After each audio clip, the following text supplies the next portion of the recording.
बाबा का संदेश साफ, लेकिन मुसलमानों में कैसा है बाबा की लोकप्रियता का ग्राफ। नमस्कार, भारत की बात के साथ हाजिर हूं मैं शोभना यादव। बागेश्वर बाबा का नाम देश में चारों तरफ गूंज रहा है। हिंदू राष्ट्र और धर्म परिवर्तन को लेकर बाबा पर नफरत फैलाने के आरोप लगाए जा रहे हैं। बाबा पर लग रहे इन आरोपों पर मुस्लिम समाज क्या सोचता है, बाबा के हिंदू राष्ट्र वाले बयान पर क्या सोचते हैं देश के मुसलमान, एबीपी न्यूज ने इसको लेकर पड़ताल की है। देश के 4 शहरों में मुसलमानों से बात की गई है। इस बीच 30 घंटे से ज्यादा तक गायब रहने के बाद बाबा धीरेन्द्र शास्त्री जब प्रकट हुए तो उन्होंने इस हिंदू मुस्लिम विवाद के बीच नया बयान दिया। कहा, कायदे में रहोगे तो फायदे में रहोगे। बाबा ने यह बयान किसके लिए दिया ये साफ नहीं है, लेकिन नफरत फैलाने वाले आरोप को लेकर बाबा विवादों में है।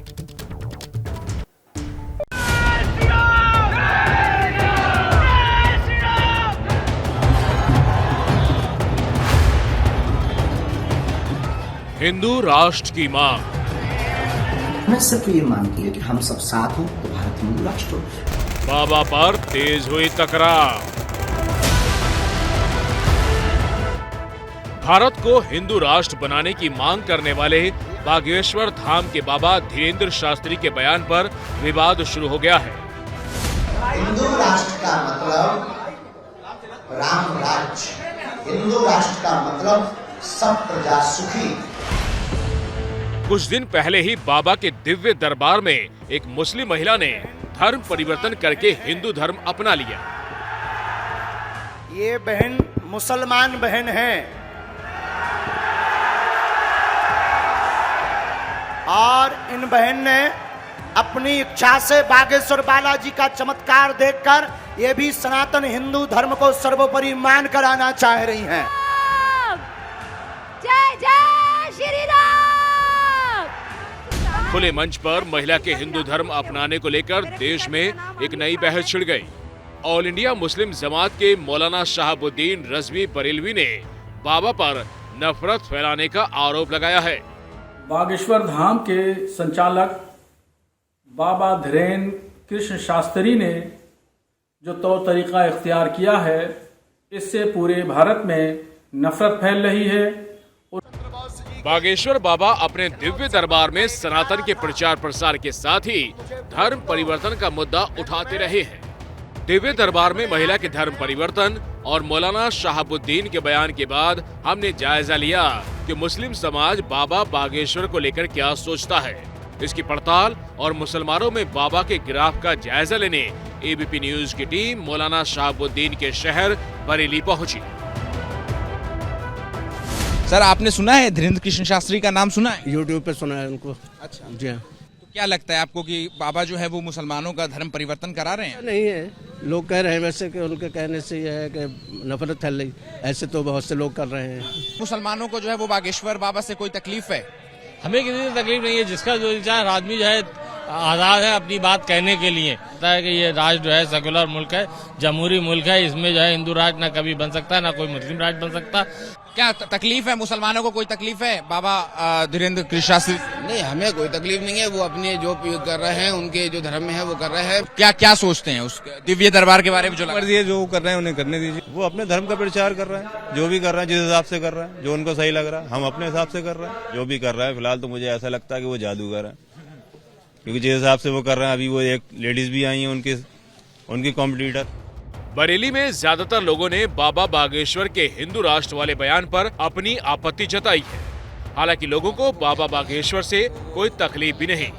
लोगों का मानना है कि बागेश्वर बाबा धर्म के हिसाब से जो कर रहे हैं उसमें कुछ गलत नहीं। दिल्ली के कनॉट प्लेस में औलिया मस्जिद के बाहर भी हमने बाबा बागेश्वर को लेकर मुस्लिम समाज के लोगों की राय जानी। जो शहाबुद्दीन बरेलवी साहब ने कहा है वो कितना सच? ऐसा कुछ नहीं है। जो असली मुसलमान होगा ना, वो कभी अपना धर्म परिवर्तन कर ही नहीं सकता।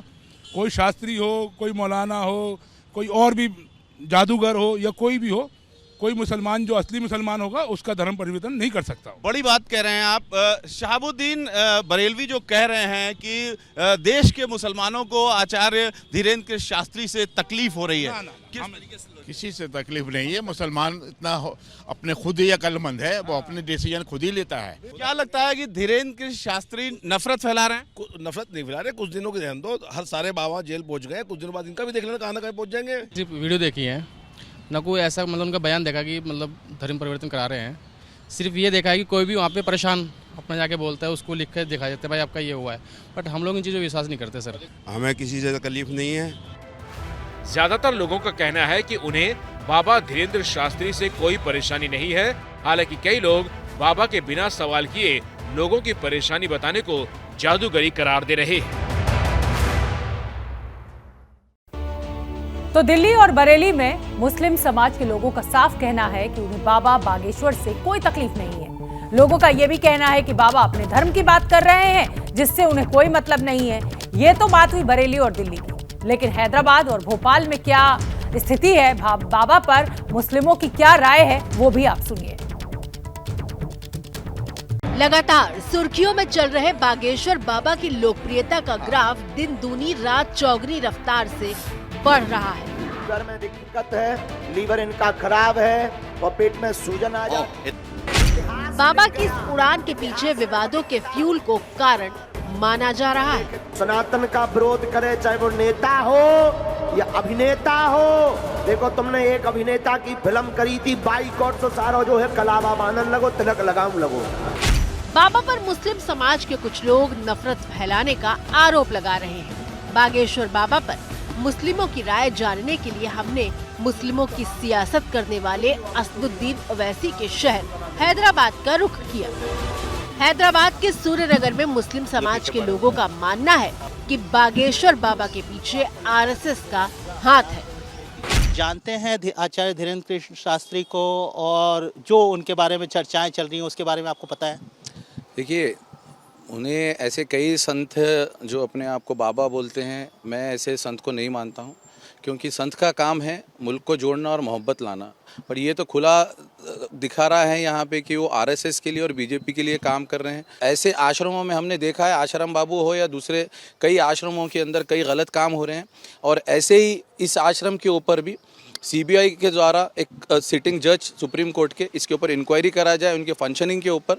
वो सनातन धर्म के रक्षा के माध्यम से एक खास समुदाय को निशाना भी बनाने की कोशिश की जा रही है। हमेशा ही हो रहा है ये, एक रिलीजन को जो है परेशान करने वाली बात है ये। लोगों का कहना है कि दिव्य दरबार में धर्म परिवर्तन ये बड़ी साजिश है और इसकी सीबीआई जांच होनी चाहिए।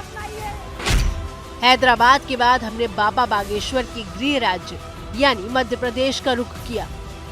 भोपाल की ऐतिहासिक मोती मस्जिद के बाहर मुस्लिम समाज के लोगों का कहना है कि उन्हें बाबा पर ध्यान ही नहीं देना चाहिए। उनको जो बोलना चाहे वो बोल सकते हैं, लेकिन हम इन चीज़ों पे कुछ भी ध्यान नहीं देते। उनकी क्या सोच है, क्या विचार है, ये उनकी सोच है। वो जो उनकी सोच है वो उस पर निर्भर करते हैं, तो हम उनके बारे में कोई भी टिप्पणी करना नहीं चाहते। वो किसी को गलत ना बोलें, किसी के धर्म के बारे में गलत ना बोलें। हमारे धर्म में तो ये बतलाया गया। बाबा बागेश्वर को लेकर मुस्लिम समाज के ज्यादातर लोगों में कोई खास विरोध नहीं है। बाबा पर नफरत फैलाने के आरोपों को भी ज्यादातर लोग सियासी एजेंडा ही मानते हैं। और नीतीश कुशवाहा की लड़ाई की बात करेंगे अब भारत की बात में। बच्चों की कसम तक पहुंच गई है ये लड़ाई। धर्म पर छिड़े घमासान के बाद बात बिहार की सियासत की करते हैं, जहां नीतीश कुमार और कुशवाहा के बीच लड़ाई बच्चों की कसम खाने तक पहुंच चुकी है। कुशवाहा जहां पार्टी में अपने खून पसीने का हिस्सा मांग रहे हैं, तो वहीं नीतीश कुमार का कहना है जिसको जहां जाना है वो चला जाए। मुख्यमंत्री जी तारीख तय करें, उनकी भी संतान है, मेरी भी संतान है।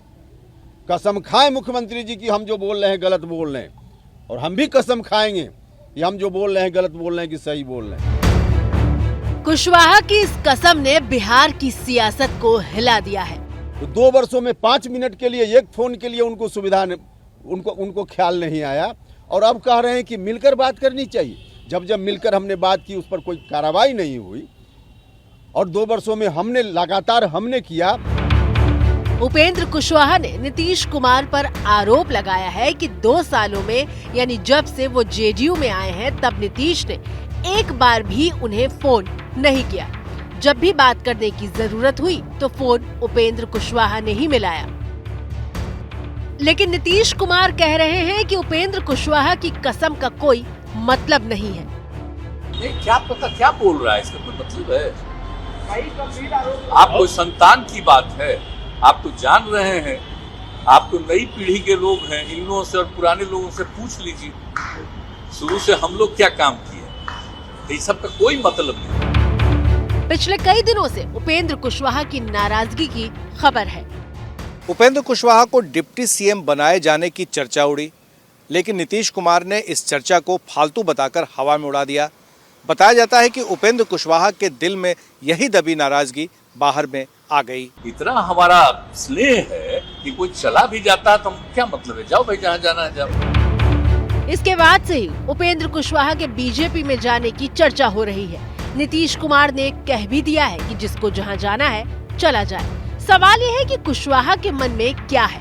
उपेंद्र कुशवाहा एक जमाने में नीतीश कुमार के सबसे करीबी नेताओं में से एक रहे हैं, लेकिन 2005 में जब मुख्यमंत्री नीतीश कुमार बने तो कुशवाहा चुनाव हार गए। हारने के बाद उनको उम्मीद थी कि मंत्री पद मिलेगा, लेकिन नहीं मिला। इसके बाद 2006 में नीतीश का साथ छोड़ एनसीपी में चले गए। बाद में तो उन्होंने अपनी पार्टी ही बना ली। लेकिन कुशवाहा को ज्यादा दिन तक मन नहीं लगा तो करीब 4 साल तक जगह जगह घूमने के बाद 2010 में नीतीश कुमार के पास लौट आए। नीतीश ने तब कुशवाहा को राज्यसभा में भेज दिया। लेकिन कुशवाहा यहाँ भी ज्यादा दिन तक नहीं टिके। 2013 में जब बीजेपी से नीतीश कुमार अलग हो गए तो फिर इन्होंने अपनी पार्टी आरएलएसपी बनाकर 2014 में बीजेपी के साथ चुनाव लड़े। चुनाव जीत भी गए और फिर मोदी ने अपने मंत्रिमंडल में इन्हें शामिल कर लिया। 2017 में जब नीतीश कुमार और बीजेपी साथ आए तब कुशवाहा ने मोदी सरकार के खिलाफ बोलना शुरू किया। 2019 के चुनाव से पहले कुशवाहा एनडीए से अलग हो गए और लालू के साथ चले गए। 2020 के विधानसभा चुनाव में कुशवाहा बुरी तरह से हारने के बाद एक बार फिर से नीतीश कुमार के पास आए। 2020 के विधानसभा चुनाव में बीजेपी से जेडीयू को कम सीटें मिली। माना गया कि नीतीश का आधार वोट कमजोर हो रहा है, लिहाजा नीतीश कुमार ने आरएलएसपी जो उपेंद्र कुशवाहा की पार्टी थी उनका जेडीयू में विलय करा दिया। इसके बाद से ही उपेंद्र कुशवाहा पार्टी में नंबर 2 खुद को मानकर चल रहे थे। इस दौरान आरसीपी सिंह को जेडीयू से बाहर का रास्ता दिखा दिया गया। जेडीयू और बीजेपी का गठबंधन टूटा। कुशवाहा को शायद उम्मीद थी कि नीतीश कुमार उन्हें उत्तराधिकारी घोषित करेंगे, लेकिन ऐसा कुछ होता दिख नहीं रहा है तो दर्द छलक रहा है और हिस्सेदारी की खोज हो रही है। राहुल गांधी की सुरक्षा में चूक के आरोपों को सरकार ने नकार दिया है। जो चूक हुई है राहुल गांधी की सुरक्षा में उसको सरकार ने नकार दिया है। सरकार की तरफ से कहा गया है कि राहुल की यात्रा के लिए पर्याप्त सुरक्षा दी गई है। आज जम्मू कश्मीर में राहुल की यात्रा रुक गई क्योंकि राहुल गांधी की तरफ से यह आरोप लगाया गया कि सरकार ने सुरक्षा हटा दी है, लेकिन सरकार ने इस आरोप को खारिज कर दिया है। तो सुरक्षा में ये जो चूक हुई है इसको लेकर अब पूरा विवाद राजनीतिक होता जा रहा है।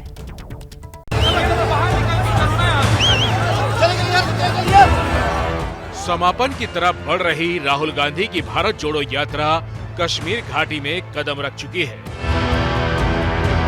कश्मीर में कदम के साथ ही एक नया विवाद खड़ा हो गया। बनिहाल से काजीगुंड के रास्ते में नवयुग टनल के बाद बड़ी संख्या में लोग राहुल गांधी के स्वागत के लिए जुट गए। राहुल अपने समर्थकों के साथ पैदल चलते हुए नवयुग टनल से अब काजीगुंड की तरफ जा रहे हैं। सुरक्षा घेरे में सुरक्षा कर्मियों के साथ साथ आप देख सकते हैं कि किस बड़ी संख्या में लोग उनके साथ जुड़ रहे हैं। पैदल चलते चलते अचानक राहुल गाड़ी पर बैठे और फिर थोड़ी देर बाद यात्रा रोकने का ऐलान कर दिया गया। राहुल गांधी ने खुद मीडिया के सामने आकर आरोप लगाया कि उनकी सुरक्षा में भारी लापरवाही बरती गई। एडमिनिस्ट्रेशन की जिम्मेदारी है कि जो क्राउड कंट्रोल होता है, पुलिस का जो रोल होता है उसको गारंटी करें। मुझे मालूम नहीं क्यों हुआ, बट कल और परसों ऐसा नहीं होना चाहिए। राहुल गांधी का कहना है कि उनके पैदल चलने को लेकर उनके सुरक्षा कर्मी राजी नहीं थे और भीड़ को संभालने के लिए पुलिस भी मौके पर नहीं थी। राहुल गांधी के इन आरोपों पर बीजेपी ने पलटवार करते हुए सुरक्षा बलों का मनोबल तोड़ने का आरोप लगा दिया। आरोप अनर्गल हैं और ये प्रतीत होता है कि इस पे ओछी और घटिया राजनीति करी जा रही है। जो सुरक्षा एजेंसियां आपकी सुरक्षा के लिए तत्पर हैं, उनका मनोबल तोड़ने का काम आप करते हैं। राहुल गांधी की यात्रा आज अनंतनाग जिले में है। कल राहुल गांधी की यात्रा पुलवामा से गुजरेगी। सूत्रों का दावा है कि राहुल गांधी पुलवामा के लेथपोरा में 2019 में हुए हमले में शहीद सीआरपीएफ जवानों को श्रद्धांजलि भी देंगे। राहुल गांधी की यात्रा अभी आतंकवाद से सबसे ज्यादा प्रभावित रहे दक्षिण कश्मीर के जिलों से गुजर रही है। ऐसे में कांग्रेस पार्टी राहुल गांधी की सुरक्षा को लेकर किसी भी तरह की कोताही के मूड में नहीं है। हालांकि यात्रा की सुरक्षा को लेकर सियासत जरूर शुरू हो गई। प्रधानमंत्री मोदी कल जाएंगे भीलवाड़ा। दिल्ली में हो रही है बीजेपी चुनाव समिति की बैठक। भारत की बात फास्ट के साथ। कल गुर्जरों के गढ़ राजस्थान के भीलवाड़ा जाएंगे पीएम मोदी। गुर्जरों के इष्ट देव भगवान देव नारायण के 1111वें प्राकट्य दिवस समारोह में हिस्सा लेंगे। साल के अंत में होने हैं राजस्थान में चुनाव। पीएम के दौरे को लेकर तैयारियां पूरी। 3 राज्यों में होने वाले विधानसभा चुनाव को लेकर बीजेपी एक केंद्रीय चुनाव समिति की बैठक। पीएम मोदी, गृह मंत्री अमित शाह समेत चुनाव समिति के सभी सदस्य मौजूद। फरवरी में होने हैं त्रिपुरा, मेघालय और नागालैंड में चुनाव। दिल्ली में महाराजा अग्रसेन कॉलेज के बाहर पीएचडी स्कॉलर्स टीचरों का बूट पॉलिश प्रदर्शन। 4 महीने से नहीं मिली है सैलरी। केजरीवाल सरकार पर शिक्षकों का निशाना। छात्रों ने किया प्रदर्शन करने वाले शिक्षकों का समर्थन। चुनावी रणनीतिकार प्रशांत किशोर का दावा, नीतीश कुमार ने पिछले साल मार्च में ही बीजेपी से अलग होकर महागठबंधन में जाने का बना लिया था मन। प्रशांत किशोर के मुताबिक नीतीश ने उन्हें साथ आने को कहा था। अगस्त में बीजेपी से अलग हुए थे नीतीश। जैसे ही घड़ी का काटा दोपहर 2:30 पे आए, बबीता जी का दिल सास बहू साजिश के लिए मचल जाए। और ये है इनकी बहू, पूरे दिन ऑफिस की टेंशन हो जाए गॉन जब ये करें अपना फेवरेट शो फ्री टाइम पे ऑन। इनकी तरह आप भी देखिए अपना फेवरेट शो अपने टाइम पर और डाउनलोड कीजिए एबीपी लाइव ऐप अपने स्मार्ट टीवी पर।